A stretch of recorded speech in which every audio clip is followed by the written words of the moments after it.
Hi YouTube, MJ back with another Generation 2 style review. This time we're going to be looking at a third-party product by BTS called the Chinese Workaholics Ying and Yang.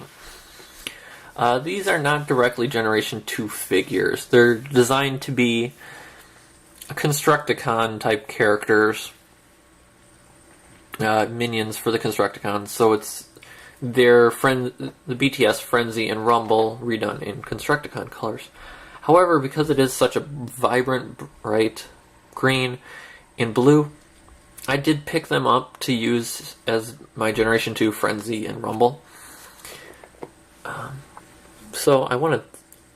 It's kind of a stretch, but they really do look great with a Generation 2 shelf.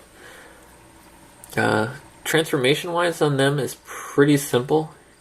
Rotate around the hip, straighten out the legs, and slide out the feet. They do actually have metal feet, which is nice because it does help with weight and balance issues.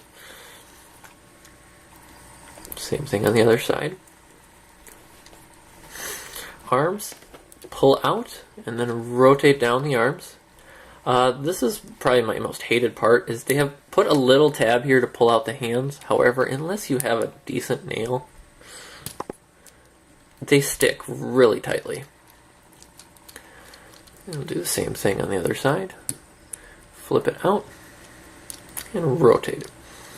And then finally pull up on the center of the torso. And that slides out, you rotate out the head, push down, and lock it back into place. And there he is in robot mode.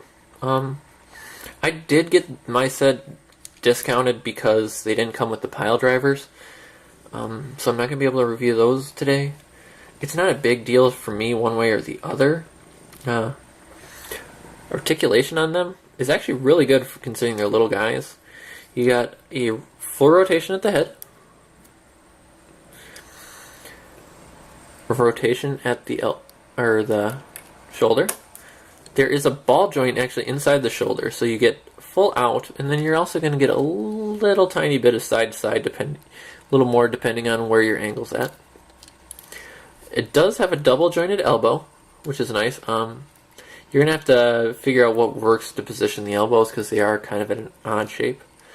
And then I guess if you really want to, you get a little bit of limp wrist.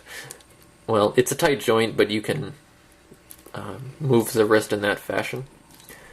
It does have a waist joint, which is really nice considering there's a lot of larger scale Transformers that don't have that.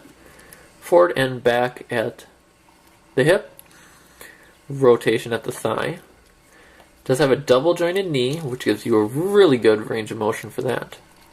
And that's it. Which is more than enough considering you're looking at a Transformer the size of an original Generation 1 cassette.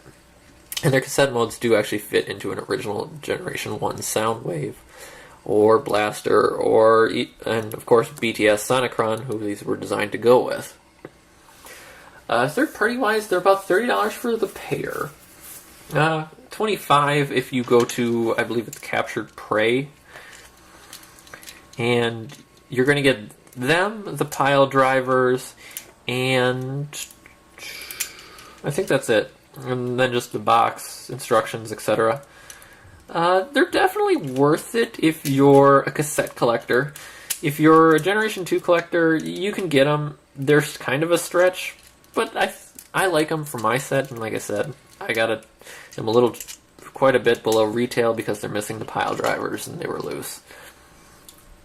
So I would suggest keep an eye on eBay for them. I've had the Frenzy and Rumble repaints.